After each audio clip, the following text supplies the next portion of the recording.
ជំរាបសួរពុកម៉ែបងប្អូនថ្ងៃនេះខ្ញុំអោលេងស្រុកបាទជូនម៉ែគាត់លេងឪពុកគាត់ទៅមើលកូនឲ្យ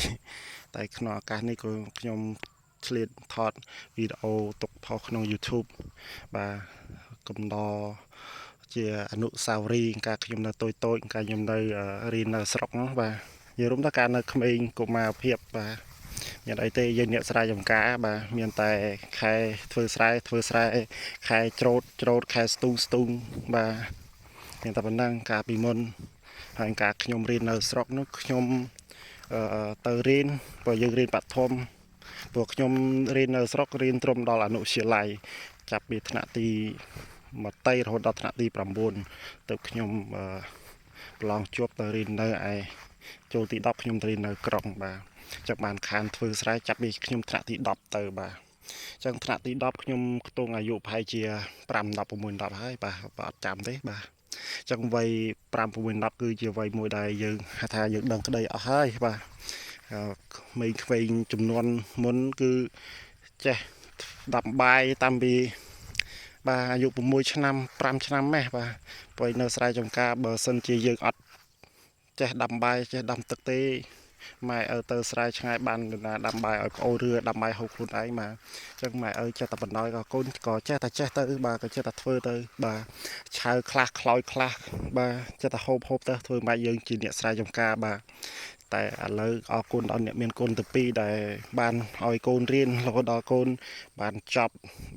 ទី12រៀនដល់សកលបាទខ្ញុំរៀនចប់ខាងពេទ្យបាទរហូតដល់ឥឡូវខ្ញុំមានការងារធ្វើមួយសំរុំបាទខ្ញុំពេទ្យបាទចឹងខ្ញុំមានការងារមានប្រាក់ខែឥឡូវក៏ខ្ញុំនឹងផ្លេចដែរអតីតកាលរបស់ខ្ញុំហើយខ្ញុំក៏មានដីមួយកន្លែងដែរនេះដីដែលខ្ញុំទិញបានការខ្ញុំនៅកន្លោះបាទហើយខ្ញុំបានទិញហើយក៏នៅស្រុក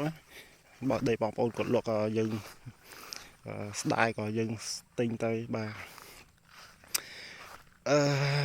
និយាយចាស់ដួអួដើមក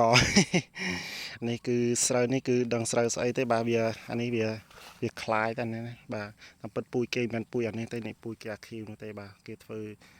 ពពុះផាខៀវតែប៉ុន្តែនេះគេហៅមិនដឹងថាវាដុះមកដោយសារតែវាដុះសាហ្នឹងបាទអញ្ចឹងបកមករឿងដែលខ្ញុំចង់និយាយគឺអតីតកាលខ្ញុំនៅក្មេងគឺការនោះគឺខ្ញុំរៀនព្រឹក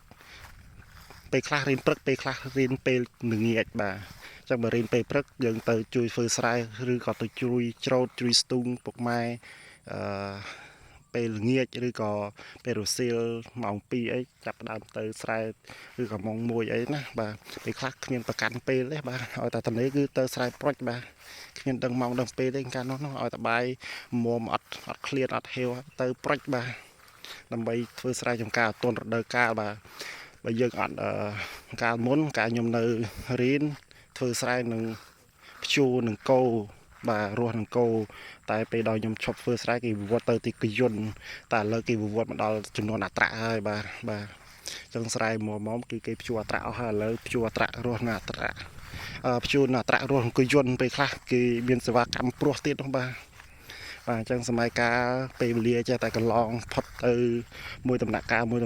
វាលឿនណាស់បាទសម្រាប់ជីវិតយើងបាទអញ្ចឹងក្នុងការពេលនេះខ្ញុំចង់លើកទឹកចិត្តបងប្អូនជាអ្នកស្រែចម្ការបាទកុំទន់អស់សង្ឃឹមបាទបើសិនជាយុវជនដូចខ្ញុំអញ្ចឹងខ្ញុំលេងយុវជនហើយខ្ញុំវាមានគូសារបាទអញ្ចឹងខ្ញុំគេហៅថាយុវជនអ្វីលើសជំទង់បាទអត់ចេះប្រើភាសាហ្នឹងទេបាទដឹងតែខ្ញុំយុជនដែលវ័យខ្ទង់30ជាងហើយបាទអញ្ចឹងចង់ថាការខ្ញុំនៅតូចខ្ញុំធ្លាប់លំបាកធ្លាប់ឆ្លងកាត់អស់ហើយធ្វើស្រែចម្ការហ្នឹងបាទមិនស្រួលទេហត់ណាស់តែធ្វើម៉េចយើងជាអ្នកស្រែចម្ការយើងត្រូវតែឆ្លងពុះពៀគ្រប់ឧបសគ្គដើម្បីជីវិតបាទដើម្បីខ្លួនយើងបាទដើម្បីខ្លួនយើងទៅកាលណាយើងខ្លួនឯងមានបានហូបមានចាយហើយវាអត់ប្របាកដល់សង្គមបាទកាលណាយើងមានលុយមានចាយអីហើយយើងមានលទ្ធភាពគេហៅថាចាយវាខ្លួនឯងហើយយើងអត់ ពិបាកបញ្ហាដល់សង្គមចង់និយាយថាយើងកាត់បន្ថយភាពក្រីក្រអីចឹងណាយើងនិយាយសាមញ្ញណាបាទអញ្ចឹងបើខ្ញុំនិយាយក្នុងន័យខុសអីសូមអធិស្ឋានផងបាទអញ្ចឹងវីដេអូខ្ញុំមានតែប៉ុណ្្នឹងទេចាំជួបវីដេអូបន្តទៀតបាទអត់ចង់ឲ្យវីដេអូវែងពេកបាទអញ្ចឹងអរគុណច្រើនពុកម៉ែបងប្អូនបាទជម្រាបលា